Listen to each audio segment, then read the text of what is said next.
नमस्कार दोस्तों, आज की न्यूज में आपका स्वागत है। दोस्तों, अगर भारत में किसी सड़क चलते आदमी से भी आप पूछोगे कि भारत की तिकड़ी कौन है, तो हो सकता है कि वो राजनीतिक विरोधी होने के कारण पीएम मोदी का नाम ना ले, लेकिन अन्य दो नाम विदेश मंत्री एस जयशंकर और एनएसए अजीत डोभाल का ही होगा। और ये विश्वास यूं ही जनमानस में नहीं आया है, बल्कि इसके लिए तीनों लोगों ने कड़ी मेहनत की है और कदम कदम पर खुद को साबित भी किया है।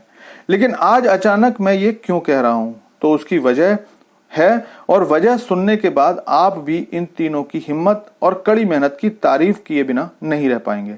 तो इन तीनों के नए काम और एक और सख्त कदम की सारी जानकारी मैं आपको देता हूं। लेकिन आपसे अनुरोध है कि चैनल को सब्सक्राइब कर लीजिए, क्योंकि यहाँ आपको डिफेंस, फाइनेंस और फॉरेन पॉलिसी पर वीडियोस रोज मिलते हैं। तो बिना देरी किए वीडियो शुरू करते हैं। तो दोस्तों, 2 दिन पहले दक्षिण अफ्रीका के जोहान्सबर्ग में G20 देशों के एनएसएस की मीटिंग थी और भारत का प्रतिनिधित्व स्वाभाविक रूप से एनएसए डोभाल कर रहे थे।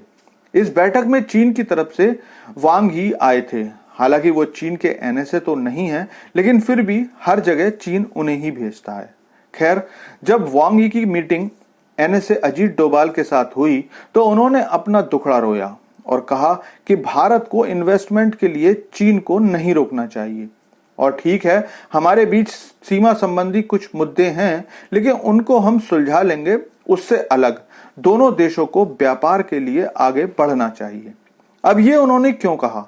दरअसल पिछले हफ्ते ही भारत ने चीन की सबसे बड़ी इलेक्ट्रिक व्हीकल निर्माता कंपनी BYD को इन्वेस्टमेंट के लिए मना कर दिया था। और भारत के इलेक्ट्रिक व्हीकल के तेजी से बढ़ते मार्केट को देखकर, साथ ही टेस्ला को मिलती बढ़त देखकर चीनी सरकार भारतीय एनएसए को अपनी मीठी मीठी बातों में लाकर आश्वासन लेना चाहती थी कि भारत इन्वेस्टमेंट के लिए चीनी कंपनियों पर जो इनडायरेक्ट रेस्ट्रिक्शन लगाए हुए है उसे हटा ले। लेकिन भारतीय एनएसए ने वांग यी से साफ साफ दो टूक कहा कि सामान्य भारत चीन संबंधों के लिए सीमावर्ती क्षेत्रों में शांति बहाल करनी होगी। और गलवान की घटना ने भारत चीन के आपसी विश्वास और रिश्ते को कमजोर कर दिया है।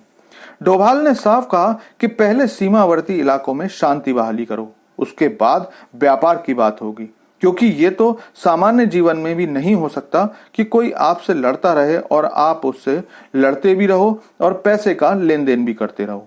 लेकिन अब प्रश्न उठता है कि आखिर चीन इतना मीठा क्यों बन सका है? तो वजह बिल्कुल साफ है, आईने की तरह।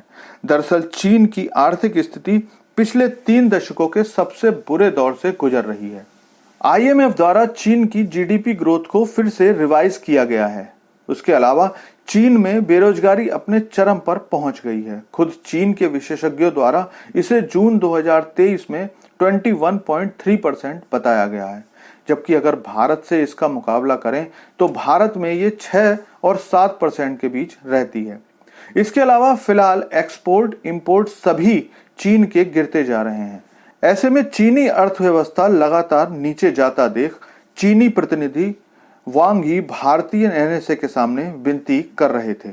अभी 2 दिन पहले ही चीनी विदेश मंत्रालय की प्रवक्ता ने जापान से भी चिप व्यापार को नॉर्मल करने की रिक्वेस्ट की थी। और ये सब घटनाक्रम बताता है कि चीन जो ये मीठी मीठी बातें कर रहा है, ये सब अपने मतलब के लिए कर रहा है, क्योंकि भारत के साथ भी चाइना का व्यापार सरप्लस में है और ये भी 2022 में 100 बिलियन को पार कर गया था, क्योंकि भारत का एक्सपोर्ट 17.5 बिलियन और इंपोर्ट 119 बिलियन था। ऐसे में इतनी मोटी रकम को चीन खोना नहीं चाहता, बल्कि वो तो भारत के अन्य प्रोडक्ट बाजार पर कब्जा करके उसे बढ़ाना चाहता है। लेकिन अब भारत सरकार सख्त रुख अपना चुकी है और भारतीय एनएसए द्वारा कही गई 2 टूक बात चीनी प्रतिनिधि के लिए साफ संदेश है कि व्यापार करके भारत से पैसा कमाना है तो LSE पर शांति तो स्थापित करनी पड़ेगी, वरना भारत से अब और ज्यादा पैसा कमाना मुश्किल होगा।